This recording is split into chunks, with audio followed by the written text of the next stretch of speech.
Hey there. Just have a quick question for you before we get going.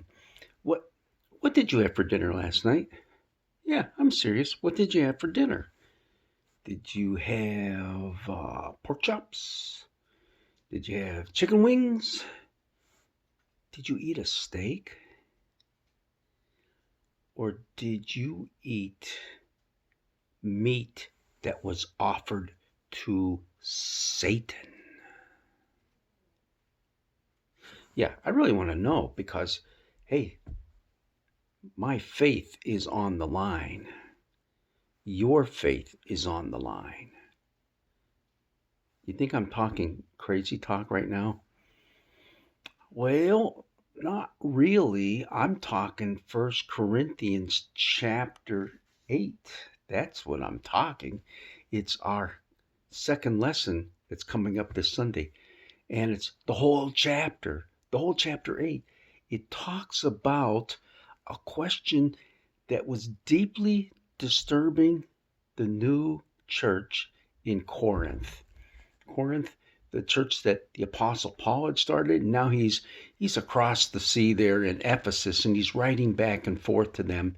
There's a whole series of letters of the Corinthians, and maybe one of these times we'll go into that and I'll show you how we know they were back and forth in at least four different letters that Paul wrote to them, but we only have two of them right now.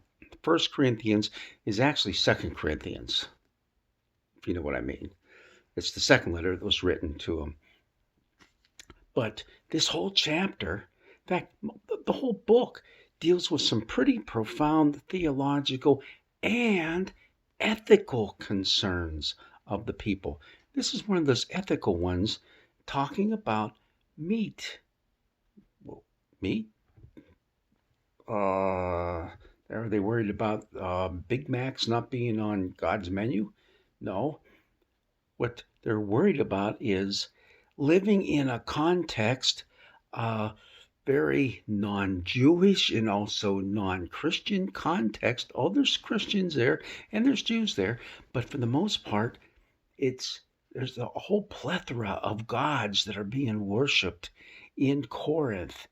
And if you wanted to get a good chunk of meat to eat, the only way you're going to get that prime rib and stuff like that is by going down to the butcher shop and buying it. And the only problem is, 9 times out of 10, that meat had been offered as a sacrifice to an idol. Now you see what's beginning to become the problem. There were Christians who said, we can't touch that stuff. We can't touch it because that's been offered to an idol, a false god. How can we dare eat that now? There's the other thing that happened too was you couldn't even go to a restaurant and have a halfway decent T-bone steak. And why is that? Because the restaurants were located in the temples of all these false gods. Yeah, that's the restaurants of the day. They were they were serving meat that had been offered to the idols. And then you just sat down and had a good meal afterwards. It's kind of a crazy setup, but hey, we're talking 2,000 years ago. Things were a lot different than they are now. So now you have this horrible problem of Christians within the Corinthian church who are kind of knocking heads with each other. You have those who are saying, hey, it's okay, we can eat this stuff. There's these other gods, they're false gods, they're non-gods. In fact, that's what the apostle Paul says. They have no power over us. There's only one God, and that's our God. The rest are they're just not of any influence on us at all. But there are those who had been brought up with those other gods, and they're saying, I just don't know about that. And I feel very uncomfortable eating this meat that's been offered to idols. So, what is a good Christian to do? Paul's answer is, even though you might have knowledge, nah, those gods don't matter for anything. They don't even exist. So what am I worried about? So even though you have that knowledge, do you have the love in your heart that keeps your brother or sister in Christ from stumbling over this issue? In other words, you have a choice between doing what you know is okay and what's right and doing what is the loving thing. And the loving thing in this situation would be walk away from it. Walk away from that meat. Give it up. If it's causing your fellow Christians to have a difficult time trying to put their life of faith together, you're not doing the right thing. And in this case, you need to do the loving thing. Now, I know that sounds pretty tough, and you might say, oh, come on, Pastor Rod. We have to draw the line somewhere, and maybe they just need to grow up. And you know something? You're right. But you know where you're wrong?